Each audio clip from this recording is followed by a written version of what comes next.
Hi, I'm Miles Mendel, and welcome to the third episode of Swede Center. First up, Brendan Costello visits GHS and speaks about facing our villains. Following that, I get the rundown on district cross country with Kayla Wires and Blake Riley. After that, Bailey gets the scoop on this year's choir concert. And she'll wrap things up with junior high football. But first, we'll start with Brendan Costello and his Facing Your Villains speech. Couldn't, go out for this because I wouldn't be good enough. When we think about ghosts, they show up at the worst time. So when you're on your couch and you're watching Netflix and eating Cheetos, a ghost is probably not going to show up. Brendan Costello has traveled the nation speaking to schools about facing their villains.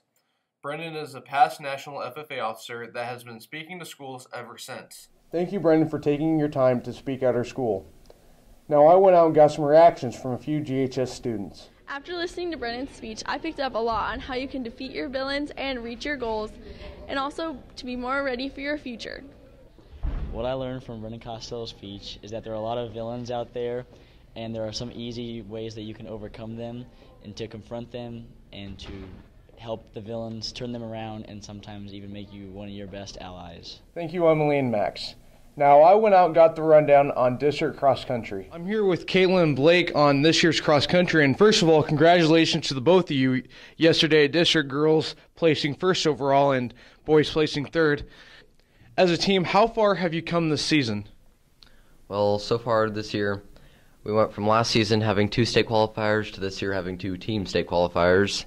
And I think as the year progressed, we kind of become a closer team and more supportive of each other. Kayla, what or who will you miss the most this year? Well, during cross country season, they just kind of seem they're like our second family, and so I'm just really gonna miss practicing with them after school and just hanging out with them. And we're definitely gonna miss the seniors on the team. Well, good luck to the both of you. Good luck to both teams at state. Thank you, Kayla and Blake. Now, Bailey went out and got the scoop on this year's fall choir concert and then interviewed Mr. Moret. Hi, I'm here with Mr. Moret, and we're going to be talking about the choir concert.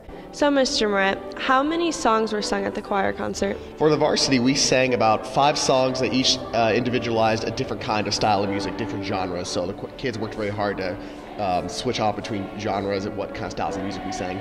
And what was your favorite song out of the songs that you sang? Well, my song, I think the kids' favorite song it turned out to be was Finale B from the musical Rent. It was a different kind of style the kids never were used to. It was a rock ballad kind of style where they had to belt almost the entire time, where Zeke featured as a solo. It was very well presented. I liked it.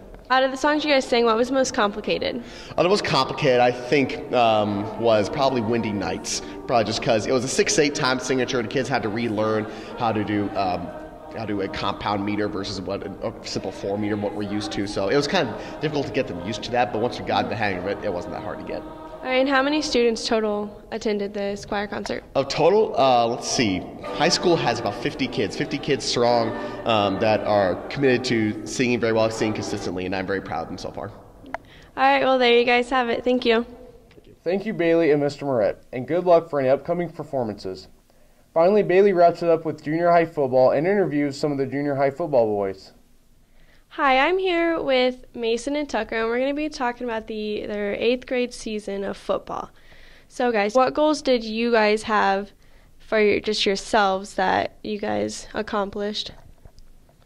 Tried to get 3 or more tackles every game. Well, I set my goals pretty high this year, and unfortunately, I fell a little bit short on making those goals. I wanted 10 sacks and 50 tackles, which is a lot of tackles and yards and sacks, and I fell short with 30 tackles and 2 sacks. So I hope that I can make this goal next year. All right, and do you guys remember any highlights of the season? We had 3 shutouts out of our 6 games this year, and one of those was against Cozad, so yay there. We had a tremendous season. Our quarterback really stepped it up in his passing game, and we got to toss the ball around a lot more than last year, and it was really fun. Thank you, Bailey. And now we wrap up Swede Center. All right, we'll catch you back here in 2 weeks. Thanks. All right.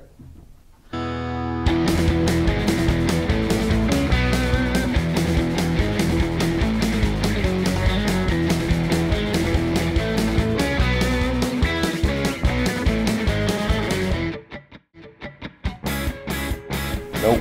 I can do this. Well. Crap, yeah.